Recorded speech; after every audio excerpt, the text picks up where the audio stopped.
পটুয়াখালীতে বোরোর ভালো ফলন হওয়ায় কৃষক সংবর্ধনা ও আনন্দ উৎসব হয়েছে। সফল কৃষকদের সম্মানিত করার ব্যতিক্রমী ওই উদ্যোগ এলাকায় সাড়া ফেলেছে। এনায়েতুর রহমানের রিপোর্ট। সদর উপজেলার পূর্ব হেতালিয়া গ্রামে এবছর বিরিধান ৭৪ আবাদ করে লাভবান হয়েছেন কৃষক। তাদেরকে উৎসাহিত করতে প্রীতিভোজ ছাড়াও আয়োজন ছিল হাল চাষ, খড়কাটা, ফুটবল, হাডুডু, ঘোড়দৌড়, তৈলাক্ত কলাগাছ, বেয়ে ওঠা সহ গ্রামের ঐতিহ্যবাহী বিভিন্ন খেলাধুলার প্রতিযোগিতা উপভোগ করেন নানা বয়সী দর্শক। এই খেলা দেখে এই গ্রামবাসীর হাজার হাজার জনতা লোকজন ভিড়ে উপভোগ করতে পেরে আমরা খুবই আনন্দিত। গ্রামের খেলাগুলো হওয়া উচিত, ফুর্তি লাগে, দেখতে ভালো দেখায়।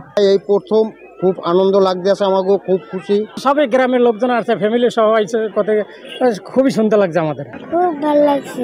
আমাদের খুব ভালো লাগে এগুলো দৌড়াইতে। হাডুডু খেলা দেখছি, ঘোড়ার দৌড় দেখছি। ঘোড়ার দৌড় দেখে অনেক খুশি, অনেক দূর দূরের এলাকা থেকে মানুষজন আসছে। আয়োজকরা বলছেন গ্রাম বাংলার ঐতিহ্য বজায় রেখে জেলার অন্যান্য এলাকায়ও এমন অনুষ্ঠান আয়োজন হলে কৃষিকাজে উৎসাহ বাড়বে। কৃষকদেরকে উৎসাহিত করার জন্য, কৃষিকাজে উৎসাহিত করার জন্যই মূলত আজকের এই কৃষক সংবর্ধনা এবং উৎসব অনুষ্ঠান।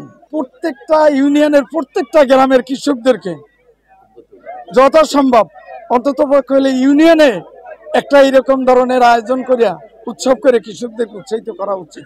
কৃষি বিভাগ বলছে জেলায় এবছর 18,500 হেক্টর জমিতে বোরোর আবাদ হয়েছে। সেচ ব্যবস্থাপনা বাড়ানো গেলে হাইব্রিড ও উপসি বোরোর আবাদ আরও বাড়বে। Enayetur Rahman, channel I, Patuakhali.